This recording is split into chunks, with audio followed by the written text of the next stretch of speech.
हनुमान जी सोचले कि हमारा चलते घटल बा तो हम ही उनकर प्रतिष्ठा बढ़ाई। तो हनुमान जी दोबारा में सूर्य भगवान का लगे चल गए। अब तो सूर्य भगवान के देखला ढेर दिन भई रहे।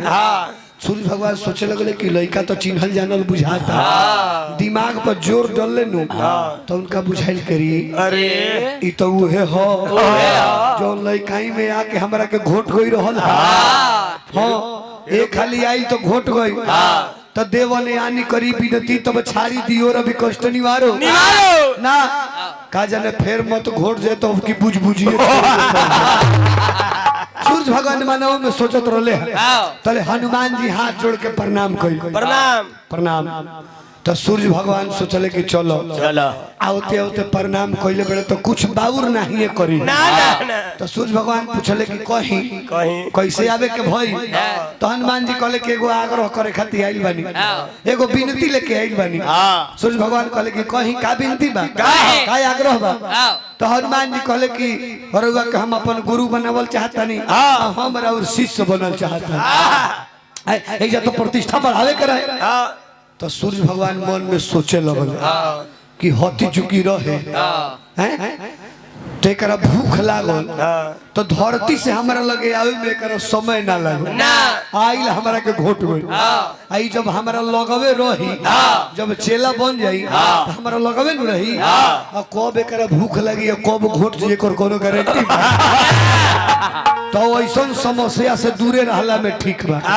अब सूर्य भगवान सोचे लगले कि एक से पीछा कैसे छोड़ावल। हनुमान जी ठान के गई रहले कि कसहू इनका के अपन गुरु बनैबे कर। सूर्य भगवान कहले कि देखो देखो तहार हमार गुरु और चेला के जोग बनत नहीं। ना ना हनुमान जी कहले काहे सूर्य भगवान कहले कि हम हई पथिक हम रुकबे ना करिला ना हम चलते रहिला। तो हनुमान जी कहले कि ते में का दिक्कत बा। दिक्कत बा गुरु जब तक अस्थिर ना रही है तले चेला के सिखाई है कैसे अस्थिर नहीं है तब न कुछ चेला के सिखाई है पढ़े। हनुमान जी कहले कि में कोनो दिक्कत नहीं ना अरे वो चलते चलते पढ़ाई हम चलते चलते सीखो में कोनो ज्यादा टेंशन वाली बात नहीं है। अरे वो पढ़ावे के गारंटी ली सीखे के गारंटी हमारा। अरे वो चलते चलते पढ़ाई हम चलते चलते सीखो। सूर्य भगवान सोचले कि गौरव बुझाता कि भाई और सूर्य भगवान तो डराइल बड़े कि का जाने कब घोट जाई एक और कोनो गारंटी नहीं है। ऐसे टूट के बोलहू को नहीं है टूट के माने एकरा के मनोरुष्ट नहीं का करे। सूर्य भगवान फिर कहले कि देखो जोग बनत नहीं के। हनुमान जी कहले कि अब का दिक्कत का कहले कि देखो गुरु और चेला के मुंह आमने सामने रहल बहुत जरूरी बा। हम चलीला हम रुको भइले ना हम चलते रहिला तो हम चलब आगे में तो तू रहब हमारा आगे तो तहार मुंह रही ओने हमार मुंह तारा पीठ का वो रही तो मम्मीला जमीन ऐसा तू अपन दोसर गुरु जोहल हम तारा गुरु के जोग बानी ना। हनुमान जी कहले कि ना ना ओहू में कोनो दिक्कत नहीं है ना ओहू में कोनो दिक्कत नहीं है ना हरी रउआ जैसे चली ला वैसे रवा चलो चली रवा परिवर्तन नहीं करे ना और रउआ जैसे चली ला वैसे चलो चलो और रउआ सोच चलो हम रउआ आगे उल्टा चलो।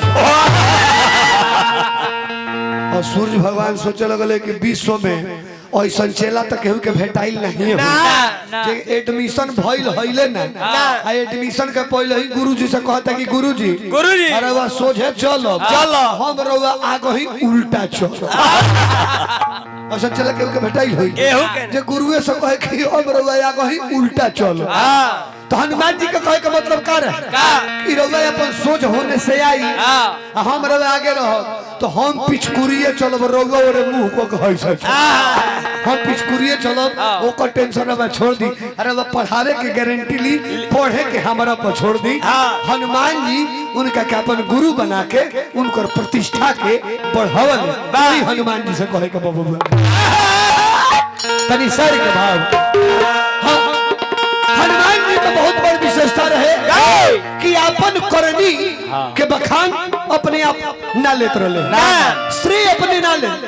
आज देखिए हमनी के समाज में का बा तनी मनी केहू के मदद कर दिहल जाता त लागल जाता ढिढोरा पीटे अपने मुंह है फल्ला के चुप रहो केहू से कहिया मत ना रुपया देती तो उनका बेटी के तिलक के ना छोड़ घट गई रहल फल्ला के हॉस्पिटल में रुपया ना देती तो तड़प के मर जीती ना तो ई मदद कैला से कोनो फायदा नहीं ना।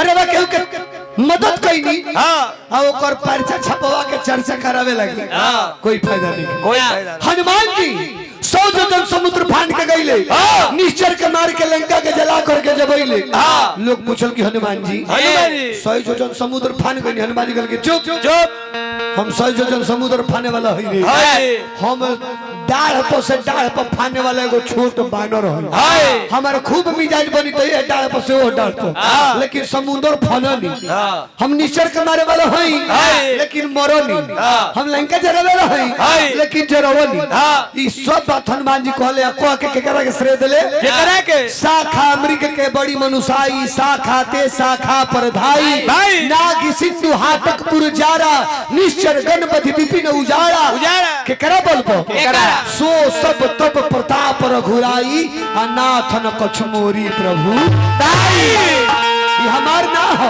ये उनका देन हो त तनी कहे के भाव बबुआ का करे हो शाखा से शाखा पर भानी जालो शाखा मृग सुमिरी सकेता के शाखा हनुमान जी ताखा पदिल दिया राखा पसिया राम राम राम रटे निरौर भाखा हनुमान जी शास्त्र के शाखा प्रशाखा के ज्ञाता हो असली जननी परिभाषा हनुमान जी कपारिध विशाल फनवैया हेलाल दे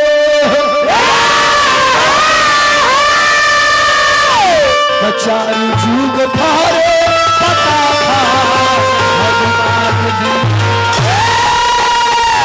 विशेषता और का तो रोम रोम राम राम अनका से कौन का